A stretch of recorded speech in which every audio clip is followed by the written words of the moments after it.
پوری زندگی نبی کے ساتھ جنگیں لڑتا رہا، چند مہینے پہلے مسلمان ہوا، وہ بھی جب تھریٹ کی گئی سورہ توبہ میں کہ 4 مہینے کا ٹائم ہے یا اسلام قبول کرو ورنہ عذاب استیصال آئے گا، قتل کیے جاؤ گے، جس طرح اگلے انبیاء کے انکار کے اوپر اللہ سے کی طرف سے عذاب آتا تھا، اب مسلمانوں کی تلوار تم پہ مسلط ہوگی، جو سورہ توبہ میں آیا کہ اس دفعہ عذاب نبی کے اصحاب کی تلواروں کے ذریعے ہوگا۔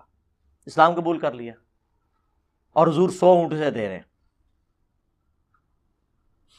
صحیح بخاری اور مسلم میں الفاظ ہیں، صحیح مسلم میں تو بڑے دردناک الفاظ ہیں، بخاری میں تو اتنا ہے کہ ابھی تو قریش کا خون ہماری تلواروں سے ٹپک رہا ہے، اور رسول اللہ اپنے انہی دشمنوں کو جنہوں نے ابھی کلمہ پڑھا ہے وہ بھی ڈر کے ان کو مال غنیمت میں 100 اونٹ دے رہے ہیں۔ صفوان کو دے دیا 100 اونٹ، ابو سفیان کو دے دیے۔ سر عمر سیریز ویکھ لو پھر تمہیں پتہ لگے گا کہ صفوان کون تھی، جنہیں حضور کے قتل کے اوپر بندہ مقرر کیا ہوا تھا، جو وہ معجزانہ طور پہ مسلمان ہو کے واپس آیا۔ تو یہ فتح مکہ پہ بھاگ کے جا رہا تھا، رسول اللہ نے اپنی پگڑی دی وہ صفوان کے دوست کو ایک ضمانت کے طور پہ، اس نے جا کے ساحل سمندر سے جو ہے نا صفوان کو کہا کہ اپنے آپ کو ہلاک مت کر، اللہ نے رسول اللہ کو غلبہ دے دیا ہے، تو رسول اللہ کی جیت تمہاری جیت ہو گئی ہے قریش کے لوگوں، تم اینڈ پہ ہو، اب تو اسلام قبول کر لو، اللہ نے اس کو فتح دے دی ہے تو اس کی جیت تمہاری جیت ہے، اپنے آپ کو ہلاکت میں مت ڈالو۔ وہ کشتی سے نیچے اترا، اس نے کہا گارنٹی کیا؟ ان کا یہ دیکھو رسول اللہ نے مجھے اپنی پگڑی دے دی ہے، کس شخص کی ضمانت کے لیے؟ جس نے حضور کے قتل کے لیے اسی بندے کو مقرر کیا ہوا تھا، آیا حضور نے معاف کر دیا۔ بخاری مسلم کے الفاظ ہیں 100 اونٹ جب دیے تو انصار مدینہ نے کہا کہ ہماری تلواروں سے تو ابھی قریش مکہ کا خون ٹپک رہا ہے، اور مسلم کے الفاظ ہیں اس شخص پہ دیکھو اپنے قبیلے کی محبت غالب ہو گئی ہے، کس پہ؟ رسول اللہ پہ، کلمات کفر تھے یہ، لیکن نادانی میں ہوئے۔ حضور کو اللہ تعالیٰ نے وحی کے ذریعے بتا دیا کہ آپ کے چند نوجوان قسم کے جو جذباتی اصحاب ہیں انہوں نے یہ سٹیٹمنٹ آپ کے بارے میں دی ہے، آپ نے ان کو بلایا، کوئی ٹوکا نہیں اٹھایا، کوئی 295 سی نہیں لگائی، آپ نے کہا کہ مجھے پتا چلا تم نے یہ الفاظ کے، پھر سینئر صاحب بیچ بڑھے، ان کا یا رسول اللہ یہ نوجوان ہے، جذبات میں انہوں نے کہہ دیا، ان سے یہ الفاظ نکل کے، تو حضور نے کہا کہ اللہ اور اس کا رسول تمہارا عذر قبول کرتے ہیں، ویسے یہاں پہ نہیں کسی نے قبول کرنا ہوتا۔ پھر حضور نے فرمایا کہ کیا تم اس پہ راضی نہیں ہو کہ یہ لوگ دنیا کا مال لے جائیں اور تم اللہ کے رسول کو لے جاؤ؟ خدا کی قسم اگر دنیا ایک گھاٹی میں چلے اور انصار مدینہ دوسری گھاٹی میں چلے، میں انصار مدینہ کے ساتھ ہوں گا، میرا جینا اور مرنا انصار کے ساتھ ہوگا۔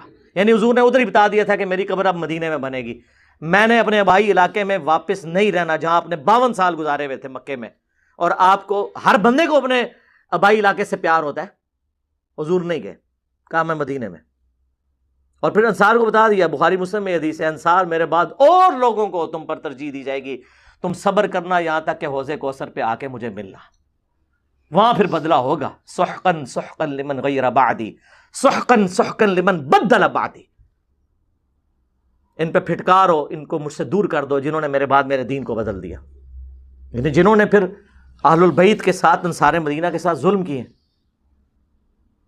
تو یہ جو کچھ آل امیہ نے کیا ہم اسے کنڈم کرتے ہیں، لیکن آل امیہ کی غلطیوں کا وبال ان لوگوں پہ مت ڈالیں خدا کے لیے۔ شیعہ علی ایک پولیٹیکل ٹرم تھی جو پھر ایک فرقے کی شکل میں سامنے آ گئی، اور اس میں پھر اتنا غلوب ہوا کہ آج وہ پریکٹیکلی ان میں سے اکثر لوگ رافضی ہو چکے ہیں، اور اگر شیعہ میں کوئی مسئلہ پیدا ہوتا ہے سمجھانے کے لیے اسے کہتے ہیں کہ جی یہ دیوبندی ہے۔ اب جواد نقوی صاحب کے بارے میں غالی شیعہ پاکستان انڈیا کے کہہ رہے ہیں دیوبندی مولانا، اندازہ کرو، تو تسی منو کہنا میرے نال مولوی کو کمپرومائز کرے گا، اپنے فرقے دے مولوی نو کہہ رہے ہیں دیوبندی مولانا، کیڑی تو بھی چھوٹا دل ہوندا ہے مولویاں دا۔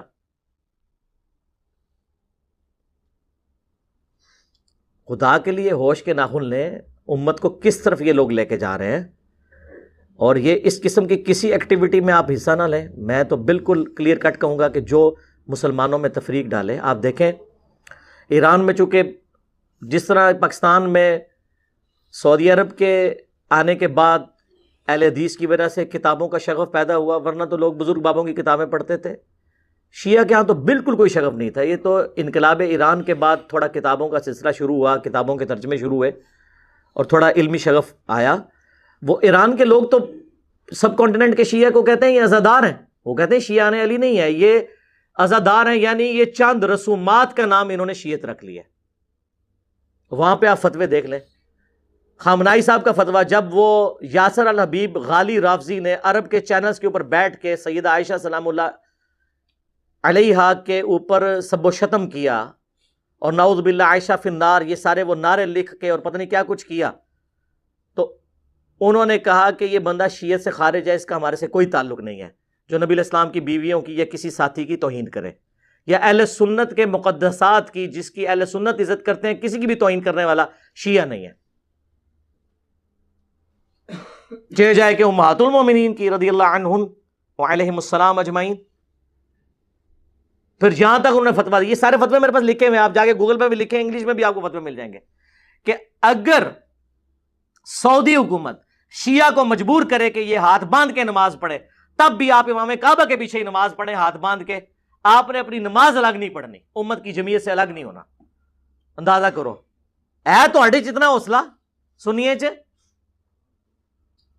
یہاں ہم سنیوں کی کتابوں سے بتا رہے ہیں کہ یار ہاتھ چھوڑ کے نماز پڑھنا سنت ہے،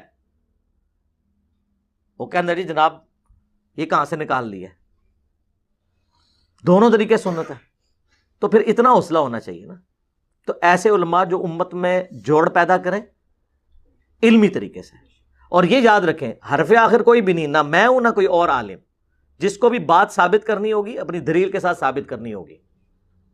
یا میں نے پوائنٹ آؤٹ کی ہے نا چیزیں کہ یہ جو روایتیں سب سے پہلے تو وہ لوگ بیان کریں نا، اس کے ریفرنسز جو بیان کر رہے ہیں کہ انہوں نے کہاں سے لیا ہے، اور وہ اپنے علماء کی تصدیقات دکھائیں پرانے سلف کی کہ یہ وہ بیان کرتے رہے ہیں اور ان چیزوں کو صحیح مانتے ہیں، پھر ہم آگے چلیں گے۔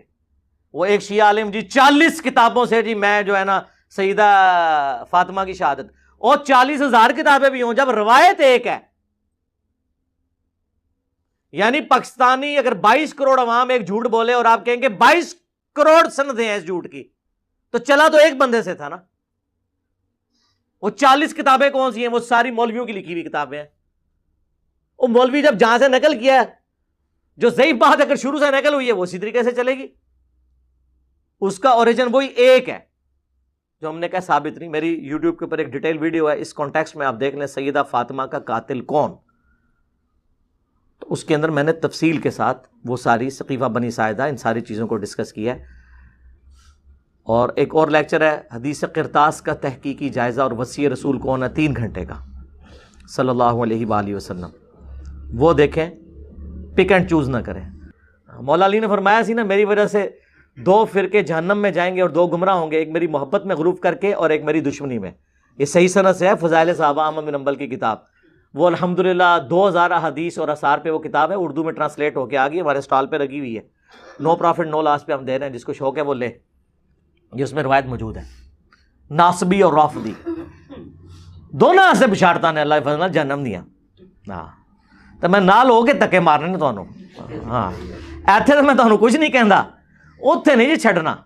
جڑے بندے رافضی نے یا ناصبی نے نا، جنوں فیصلہ ہونا نال ہو کے تکا مارنا ہے، کیونکہ یہ لوگ خود نہیں گمراہ ہوئے، انہوں نے ہزاروں لاکھوں لوگوں کو جہنم میں جانے کے اسباب پیدا کیے، یہ پیشواں ہیں گمراہیوں کے، ہاں اس لیے ان کی کوئی معافی نہیں ہے۔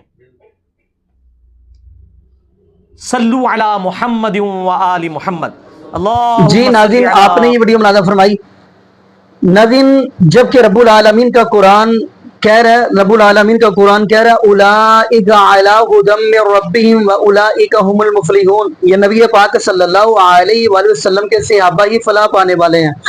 ناظرین میں اگلی بات کرتا چلوں، نبی پاک صلی اللہ علیہ وآلہ وسلم کے صحابہ تو وہ ہیں جنہوں نے میرے محبوب علیہ السلام کے اشارے کے اوپر اپنی جانیں قربان کر دی اور مال اپنا قربان کر دیا۔